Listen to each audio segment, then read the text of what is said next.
Ladies and gentlemen, it is now my honor to introduce to you the President of Stony Brook University, Dr. Samuel L. Stanley, Jr.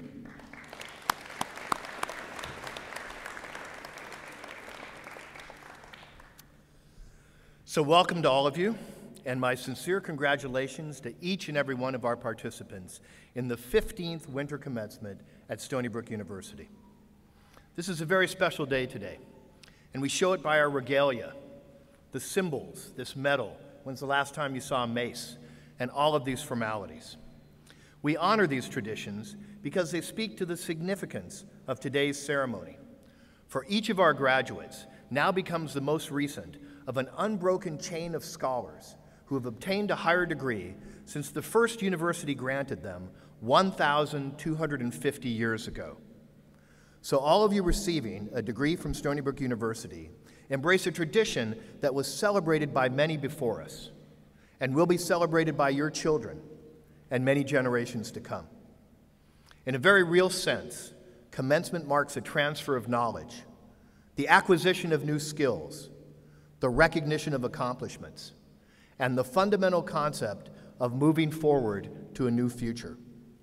Today we mark a bright new future for the recipients of nearly 2,200 degrees, including 1,053 bachelor's, 776 master's, 217 doctoral, and 151 certificate recipients. I know behind each and every one of your degrees that there is a story of hard work, a story of passion for knowledge, of challenges, but ultimately perseverance, and today, success.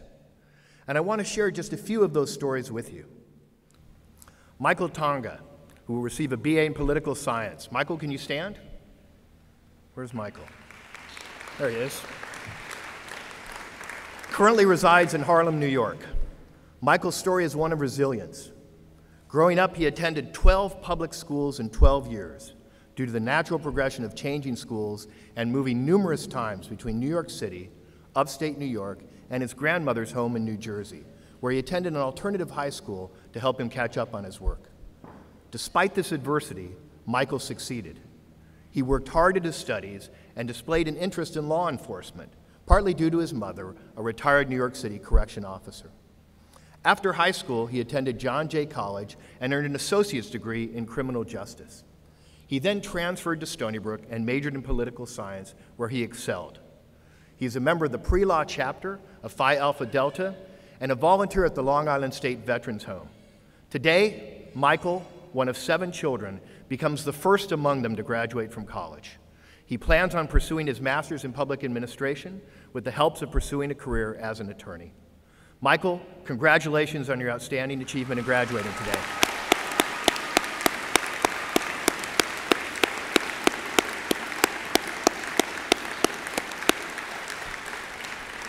And my best wishes as you pursue your dream of becoming an attorney. Congratulations again.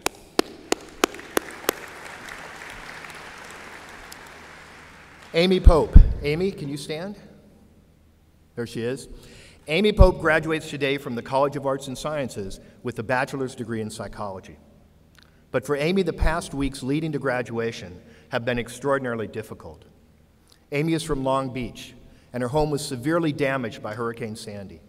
Her family lost many of their possessions, all of their cars, but one, and she has spent much of the time since the storm working to help her parents and her grandmother deal with the insurers and relief agencies as they try to rebuild their homes.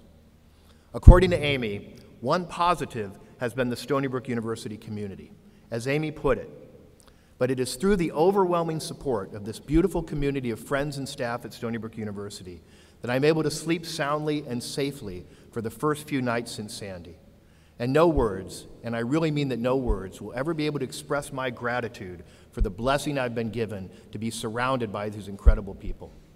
For this 2012 commencement ceremony, I ask for everyone to continue to pray for my beautiful city of Long Beach, New York, and keep us in your thoughts as we continue to rebuild. That's Amy's statement.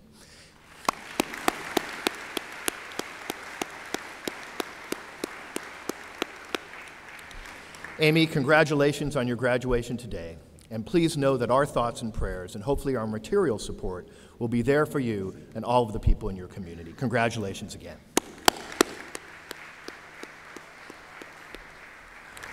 Kyle Essington. Kyle, could you stand? There he is. There's Kyle. Kyle Essington is a California native and a 3-year member of the football team. This year, as the Seawolves quarterback and team captain, Kyle led the Seawolves to their 4th straight Big South Conference championship and their 2nd straight appearance in the NCAA playoffs.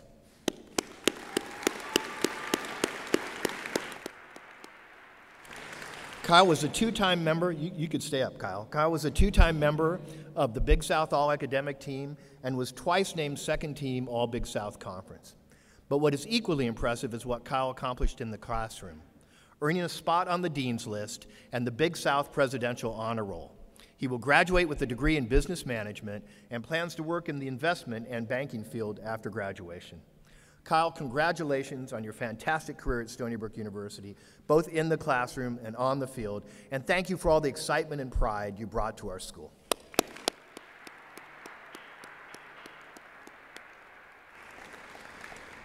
Purnima Paris's story epitomizes that of many Stony Brook students. Purnima, could you stand up? Oh, there she is. She immigrated with her family to Kachog, Long Island from Sri Lanka when she was just 12 years old. Growing up on the East End, she found herself immersed in a whole new culture and was the only Asian student in her schools. Today, as she receives a Bachelor's of Science in Engineering, she is the first person in her extended family to get a college degree. The diversity of Stony Brook's campus gave Purnima a sense of belonging and understanding. She dove into research during her years at Stony Brook and served as the treasurer of the Society of Women Engineers. She completed research at Brookhaven National Laboratory that earned her a NASA space grant in the fall of 2009. She also served as a STEM mentor to Queens Middle School student. Purnima plans to continue her research after graduation and to work in government and science policy. Please join me in congratulating Purnima Paris on her achievements at Stony Brook.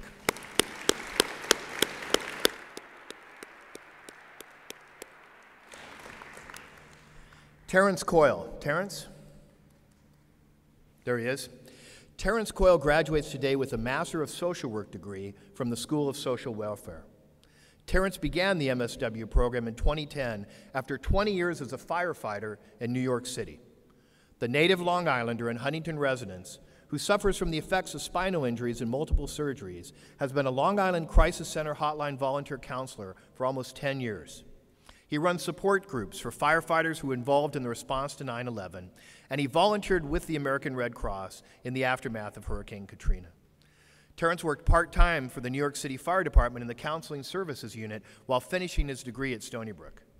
With a cumulative GPA of 3.95, Terrence has earned a master's degree with the skills and training he wanted for his goal, as he put it, of helping people and working for social change on a wider scale. Terrence, thank you for your service, and congratulations on your outstanding achievement.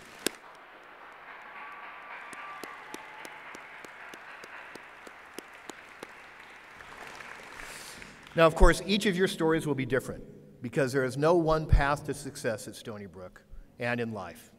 But I believe you probably all share a number of experiences with your fellow graduates. I bet a number of you did some kind of research at Stony Brook. We're justifiably famous for that. Some of you may have been varsity athletes. Some played intramurals, or many of you enjoyed attending an athletic event. Many of you took part in one of our signature events, Earthstock, Homecoming, the Regatta, and I'm absolutely sure that some of you parked in P-Lot, absolutely certain of that. And I bet almost all of you made some very good friends. A key element in the Stony Brook experience was your fellow students, accomplished and academically strong, but also among the most diverse group among all AAU universities. Some of you are the sons and daughters of immigrants, often the first member of the family to attend college. This extraordinary diversity, both from our students from the U.S. as well as from our very strong international students, creates a unique environment.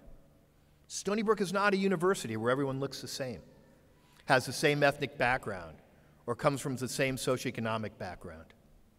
Many schools talk about preparing students to live in a global society, where the ability to understand and appreciate other cultures will be key to success. At Stony Brook, we live this every day. It is part and parcel of our experience. And in my opinion, each of you have a very powerful leg up on graduates from other universities as you enter this new global economy. I suspect that another characteristic of your Stony Brook experience is the existence of one or more staff or faculty members that really made a difference in your education and played a key role in your success today. I'm speaking about someone who may have encouraged your interest in a new area, perhaps awakened a passion for learning, or helped support your life goals and career dreams. So if you have someone like this, do something that will mean a lot to them and to you, and that's stay in touch after graduation. Drop them an email or give them a call at some point. Let them know how you're doing. Don't lose these valued mentors.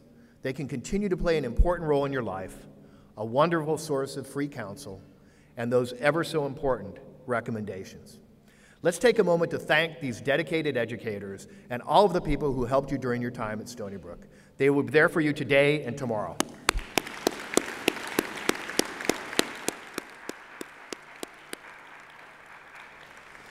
I've focused primarily on the past, on each of your Stony Brook success stories. Let me finish by saying that a new chapter now begins. You're graduating an extraordinary time for our country and the world. We face tremendous challenges, but also tremendous opportunities. And I'm convinced more and more every day that you and Stony Brook are absolutely at the right place and the right time to make a positive difference in these difficult times. We already know that Stony Brook graduates are among the most successful of any public university in finding employment after graduation or continuing to graduate school. And I pledge that we will work to improve your prospects even more by increasing the value of your degree as we move towards our goal of being one of the 25 best public universities in the world. In closing, before sending you forth as Stony Brook University graduates, I want to give you several bits of advice that I have shamelessly lifted from other commencement speakers. First, from Mary Schmick, wear sunscreen. The long-term benefits of sunscreen have been proved by scientists. As a physician, I can tell you it really works. Wear sunscreen, you won't regret it. Second, from Stephen Colbert, and I want you to listen very carefully to this, and your parents and family members will appreciate it too. Being pre-approved for a credit card does not mean you have to apply for it. Okay, I want you to remember that. Okay. And last, but certainly not least, today is supposed to be the end of the world, according to the Mayan calendar. It's absolutely true. I'm going to go out on a limb and say the world is not going to end today. But today is certainly a new beginning for each and every one of you. So I want you to remember the good times, stay engaged at Stony Brook University, be proud of your degree, and when you can, give back to others to help realize their dreams. In just a minute, you will officially join nearly 150,000 Stony Brook graduates who are leaving their mark on Long Island, New York, and the world. And wherever in the world you end up, know that we are proud of you, that you will always have a home at Stony Brook University. My best to you all.